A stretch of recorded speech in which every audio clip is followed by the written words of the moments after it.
A guerra moderna não começa quando o primeiro tiro é disparado. Ela começa quando a informação passa a ser tratada como munição. Imagine uma noite qualquer de 1914. Um soldado escreve em um pedaço de papel amassado, não fala de estratégia, não descreve o mapa, não cita o nome do regimento, não diz onde está. Ele tenta contar o que viu, mas até isso é perigoso. Porque antes de atravessar o oceano de trincheiras, a carta atravessa uma mesa, mãos que não seguram fuzil, mas seguram tesouras, carimbos, lápis azul. Em algum lugar, um sensor decide o que pode existir do outro lado. E agora imagine o inverso. Uma mãe abre o envelope e encontra buracos, frases cortadas, às vezes páginas inteiras arrancadas. A ausência vira mensagem.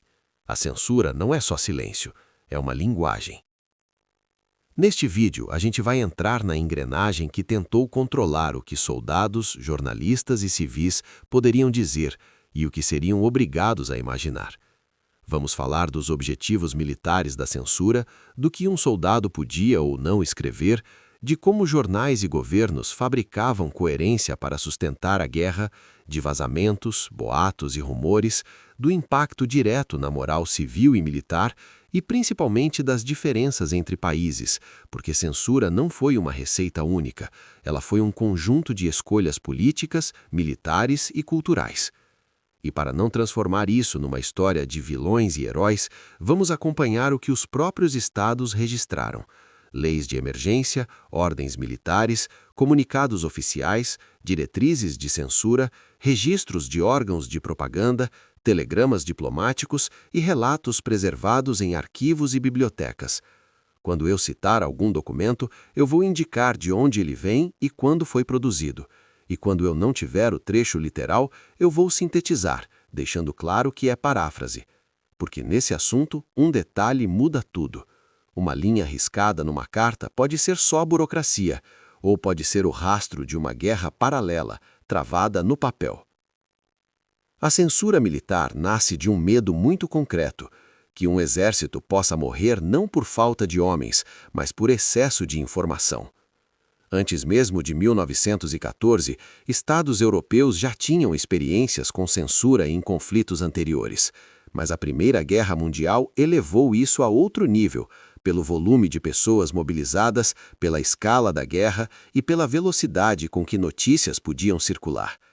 Em questão de semanas, governos improvisam uma arquitetura inteira para controlar 3 coisas ao mesmo tempo: segredo militar, ordem interna e moral. Se você quiser entender a lógica, pense em 3 perguntas que um Estado em guerra faz todo dia. A primeira: o inimigo pode usar isso? Aqui entram informações aparentemente inocentes: localização de tropas, nomes de unidades, capacidade de munição, horários de transporte, descrição de danos, notícias sobre armas novas. Numa guerra de frentes estáticas e artilharia massiva, saber onde uma divisão está concentrada ou onde faltam suprimentos pode ser a diferença entre sobreviver e ser esmagado. A segunda: isso pode quebrar a disciplina e a confiança? Aqui o alvo não é o inimigo externo, mas o interno. Desmoralização, pânico, greves, contestação política, crítica ao comando. Em tempos de mobilização total, a retaguarda não é civil, ela vira parte da máquina de guerra. Se a fábrica para, o fronte sente. Se a população entra em colapso, o Estado perde capacidade de sustentar o conflito. A terceira: isso pode destruir a narrativa? Não no sentido superficial de propaganda, mas no sentido estratégico. Uma guerra longa exige que milhões aceitem sacrifícios por anos. O governo precisa que o sofrimento pareça suportável, necessário e com propósito. A censura aí é a tesoura que tira da cena aquilo que ameaça a história oficial, e a propaganda é o roteiro que coloca algo no lugar. No Reino Unido, essa transformação foi formalizada logo no começo do conflito com a legislação de emergência conhecida como Defense of the Realm Act, DORA, de 1914. Não é só um símbolo. DORA inaugura uma forma de governar em guerra que amplia poderes do Estado incluindo controle sobre informação e comunicação. O que começa como medidas temporárias vira um sistema. Historiadores como Nicoletta Gulassi e estudos focados na DORA mostram como essa legislação serviu de base para uma série de regulamentos que atingiam imprensa e comportamentos cotidianos, e a censura se encaixa nessa malha. Não é coincidência que o debate historiográfico frequentemente descreva a DORA como uma espécie de ditadura legal, não no sentido de abolir o parlamento, mas no de ampliar o executivo e as autoridades militares em nome da sobrevivência nacional. Na França, a censura também se articula muito cedo por meio de medidas legais e administrativas durante 1914, num país que já tinha uma cultura política marcada por tensões entre liberdade de imprensa e segurança do Estado. A guerra acelera o reflexo de controle. Você encontra isso não só em leis e decretos, mas no próprio funcionamento das redações, como mostram acervos de imprensa preservados e análises em plataformas de jornais históricos. Na Alemanha, por sua vez, a organização foi mais fragmentada no início, a censura variava por distrito militar e foi se tornando mais sistemática conforme a guerra se prolongava, algo que aparece claramente em estudos de referência e em documentos de diretrizes de censura preservados em coleções acadêmicas. Isso é importante. Nem sempre existiu um Ministério da Verdade, pronto desde o dia 1. Muitas vezes o Estado aprende no improviso, e o improviso em guerra pode ser brutal. E os Estados Unidos? Quando entram na guerra em 1917, entram com instrumentos legais que miravam diretamente o fluxo de informação e a dissidência, o Espionage Act, 1917, e depois o Sedition Act, 1918. Os textos legais, preservados em repositórios confiáveis de documentos constitucionais e também em coleções educacionais que reproduzem fontes, mostram uma preocupação explícita com interferência no esforço de guerra, recrutamento e lealdade. Em paralelo, o governo cria e coordena a propaganda de maneira inédita através do Committee on Public Information, o comitê associado a George Creel, cujos registros são descritos no catálogo do National Archives, NARA. Aqui, censura e propaganda deixam de ser apenas reação e viram programa. Agora, antes de entrar no cotidiano dos soldados e jornalistas, vale esclarecer um ponto técnico. Censura não é uma coisa só. Existe censura prévia, quando o jornal precisa submeter conteúdo antes de publicar, censura posterior, quando se pune depois, censura postal, com cartas abertas e trechos riscados, censura telegráfica, porque telegrama é rapidez, censura militar interna, em ordens de unidade, e o que alguns estudos chamam de censura oral ou social, quando mesmo sem uma tesoura estatal visível, as pessoas se autocensuram por medo, patriotismo ou pressão comunitária. Em muitos países, o coração do sistema está no correio. Por quê? Porque a carta é o fio que liga o fronte à retaguarda, e esse fio carrega duas correntes, o segredo militar e a verdade emocional da guerra. Então vamos para a trincheira, não pelo buraco do rato, mas pela dobra do envelope. O que um soldado podia escrever? A experiência variava por país, por momento da guerra e por frente, mas havia padrões recorrentes, repetidos em diretrizes e na prática da censura postal. Evitar localizações precisas, números de tropas, nomes de oficiais ligados a operações, descrições de deslocamentos, perdas em detalhe, condições logísticas e qualquer informação que pudesse ser montada como inteligência pelo inimigo. Um soldado aprende isso rapidamente. Não precisa ler um decreto inteiro, basta receber uma carta devolvida, ver o texto riscado ou ouvir a bronca do oficial. Em muitos exércitos, o primeiro censor do soldado não era um funcionário civil distante, mas alguém dentro da própria cadeia de comando. E isso muda a psicologia da escrita. O papel deixa de ser confissão, vira documento potencialmente incriminador. Esse tipo de prática aparece claramente em materiais preservados em projetos de memória e em arquivos que guardam correspondência censurada. A Library of Congress, por exemplo, em textos de divulgação de seu acervo, trata explicitamente de cartas passed by censor, e do efeito humano dessa rotina, mostrando que a censura não era abstrata, ela tinha carimbos, marcas e criava um ritual de escrita já adaptado ao olhar do outro. Nos Estados Unidos, um detalhe simbólico ajuda a visualizar o sistema: a existência de envelopes e procedimentos especiais para cartas de soldados, que incluíam declarações de que o conteúdo não trazia informação sensível, uma maneira de conciliar privacidade e controle. Nem sempre funcionava, mas revela o dilema: como censurar sem destruir completamente a ideia de casa que a carta tenta manter? Do lado britânico, a máquina era robusta.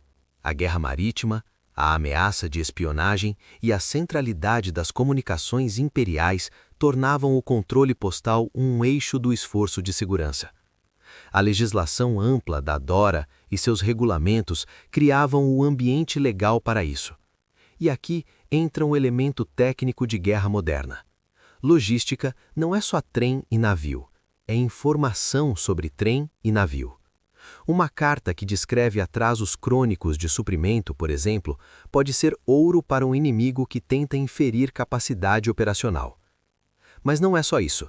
Há coisas que o soldado é desencorajado a escrever não por serem úteis ao inimigo, mas por serem perigosas ao próprio Estado. Relatos de deserção, críticas abertas ao comando, detalhes de motins, cenas de violência interna, conflitos étnicos ou de classe dentro do exército. Isso não some. Ele se desloca para o não dito, para metáforas, para códigos. E aqui a censura produz um efeito perverso. Ela obriga o soldado a escolher entre dizer a verdade e proteger alguém.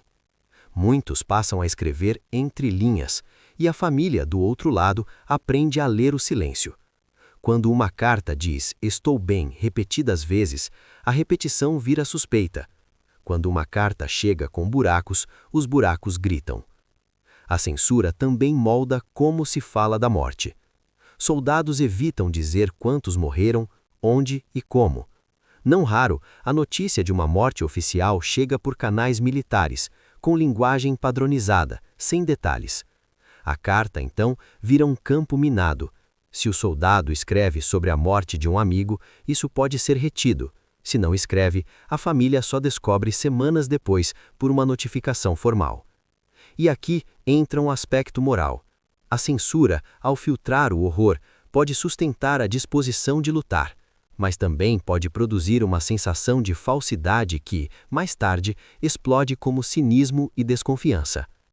E os jornais? A imprensa foi, em quase todos os países beligerantes, ao mesmo tempo ferramenta e problema. Ferramenta porque mobiliza, problema porque compete pelo furo e pela emoção.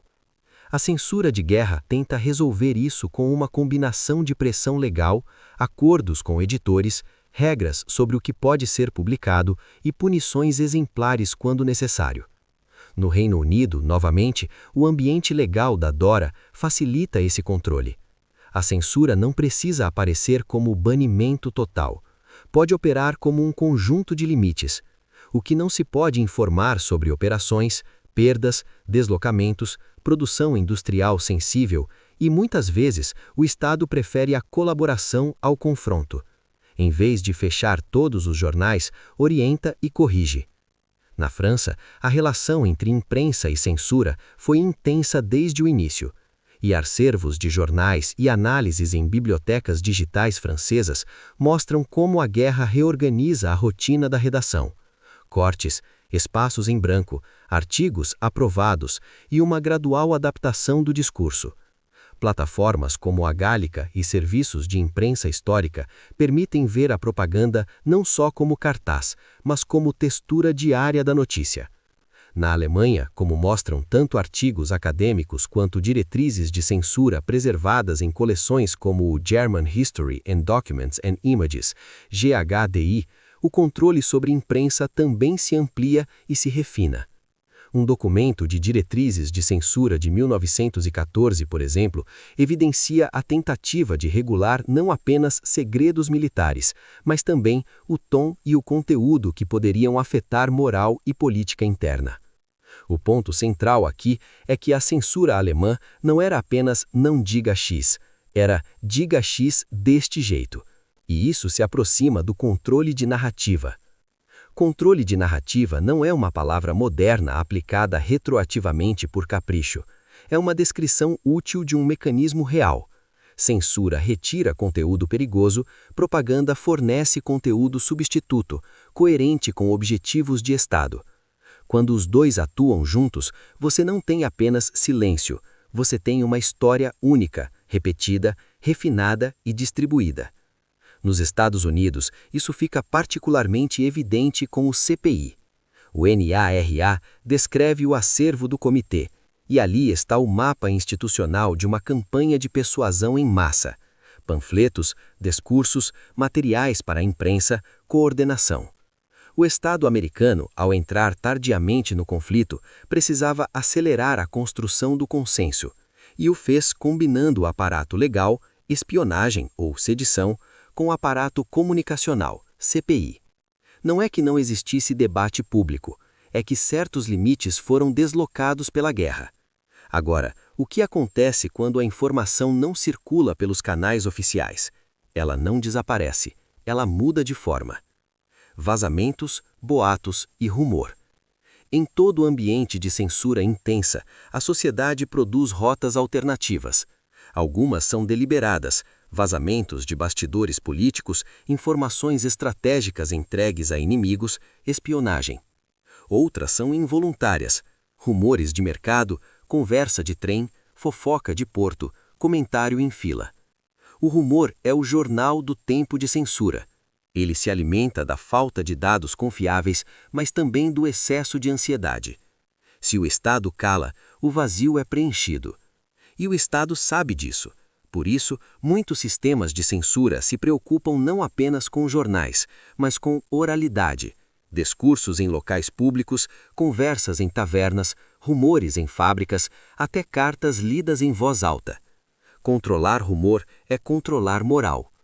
É aqui que propaganda não serve apenas para vender a guerra ao inimigo, serve para administrar o medo dentro de casa.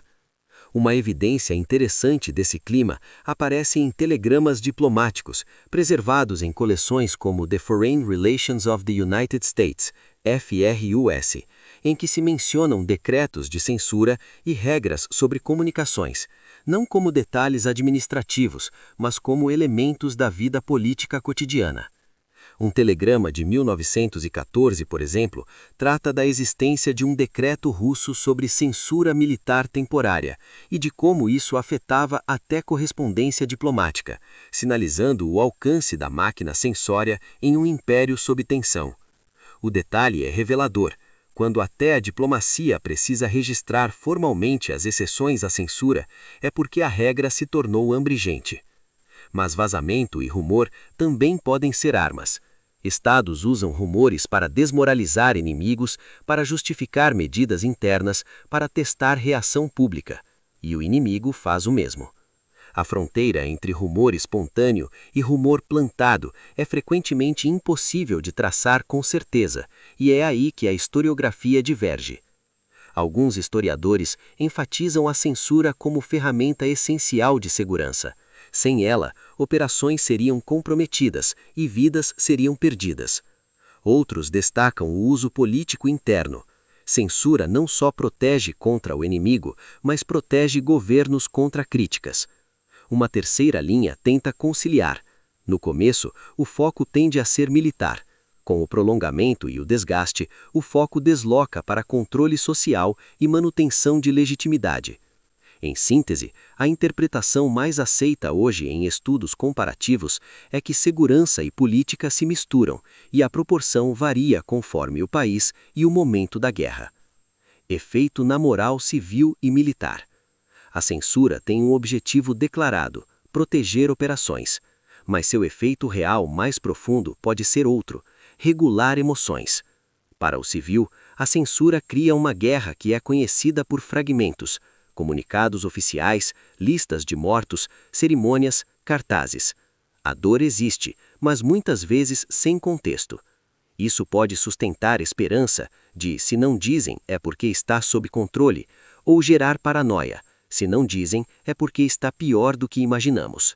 Para o soldado, a censura cria uma sensação de isolamento. Mesmo quando ele escreve, ele sabe que não fala livremente. A carta deixa de ser refúgio. E, paradoxalmente, isso pode fortalecer laços dentro da unidade, porque o que não pode ser dito à família é dito ao companheiro. A censura também pode criar fraturas entre fronte e retaguarda. Um soldado que vive o horror e lê um jornal limpo sente raiva. Um civil que recebe cartas otimistas e depois descobre o massacre sente traição. Com o tempo, essa distância pode corroer a confiança em instituições. Mas seria simplista dizer que censura sempre destrói moral. Em certos contextos, especialmente no início, ela pode impedir pânico, reduzir desinformação e dificultar espionagem real. O problema é o custo acumulado. Quanto mais longa a guerra, mais difícil manter a coerência entre experiência e narrativa. Diferenças entre países. Se há um ponto em que a comparação é inevitável, é este: censura reflete o tipo de Estado que a pratica. No Reino Unido, a tradição liberal conviveu com um aparato de exceção legal, DORA, que expandiu poderes do Estado sem abolir a ordem constitucional. A censura tendeu a ser institucionalizada e pragmática, muitas vezes negociada com a imprensa, ainda que com poder real de punição. Na França, com uma cultura política marcada por disputas intensas sobre a imprensa e pela experiência de crises internas anteriores, a censura de guerra se encaixa numa lógica de união sagrada no início, mas com tensão constante entre necessidade militar e pluralidade política. Na Alemanha, a censura se desenvolveu com forte peso das autoridades militares e a fragmentação regional inicial dá lugar a mecanismos mais coordenados conforme o conflito totaliza a sociedade. Documentos de diretrizes e análises de imprensa alemã mostram como o controle variava por distrito e evoluía ao longo do tempo. Nos Estados Unidos, o intervalo entre neutralidade e beligerância permitiu que, quando o país entrou, criasse rapidamente um pacote: legislação repressiva, espionagem e sedição, combinada com propaganda moderna, CPI. A censura e o policiamento da dissidência se tornaram parte da experiência doméstica de guerra, com consequências para liberdades civis que seriam debatidas por décadas. E no Império Russo, além do controle sobre imprensa e comunicações, havia o pano de fundo de instabilidade interna que culminaria em 1917. A censura ali não é apenas guerra externa, ela se mistura com medo de colapso político. O próprio registro diplomático em FRUs sobre decreto de censura militar temporária em 1914 é um indício de que a censura era um instrumento central do Estado em crise. Se você quiser um resumo cinematográfico, em cada país, a censura é o encontro entre medo militar e cultura política. O mesmo problema, impedir que a informação mate, recebe soluções diferentes porque cada Estado teme coisas diferentes: o inimigo, a oposição, a greve, a revolução, a vergonha, a derrota. E aqui entra o gancho final, que amarra tudo. Censura não é só apagar, é editar o mundo enquanto ele acontece. Quando você corta uma frase de um soldado, você não corta apenas a informação. Você corta a possibilidade de uma família entender o que está em jogo. Quando você impede um jornal de publicar uma derrota, você não impede a derrota. Você impede a sociedade de processá-la. Quando você fabrica uma narrativa para manter moral, você ganha tempo, mas também cria um choque futuro entre mito e memória. E quando a guerra termina, o que sobra? Sobra um arquivo cheio de marcas, carimbos, páginas faltantes, comunicados oficiais cuidadosamente redigidos, leis de exceção, órgãos de propaganda, telegramas diplomáticos tentando contornar censuras. Sobra também uma pergunta que atravessa o século XX inteiro. Em guerra, o Estado tem direito de controlar a verdade? A história da censura na Primeira Guerra não nos dá uma resposta confortável. Ela mostra que a informação pode salvar vidas e pode ser usada para controlar sociedades. Mostra que a censura pode ser necessária e também pode ser uma ferramenta de poder. E mostra que quando a tesoura entra em cena, ela não corta apenas palavras, ela corta confiança. Se você quiser entender por que o século XX foi o século da propaganda, você começa aqui, na carta do soldado, no jornal riscado, no decreto emergencial, no telegrama diplomático tentando contornar censuras, no rumor que corre mais rápido que o trem. E no fim, talvez a conclusão mais séria seja esta: Em tempos de guerra total, a primeira vítima pode até ser a verdade, mas a segunda, muitas vezes, é a capacidade coletiva de distinguir silêncio de segurança.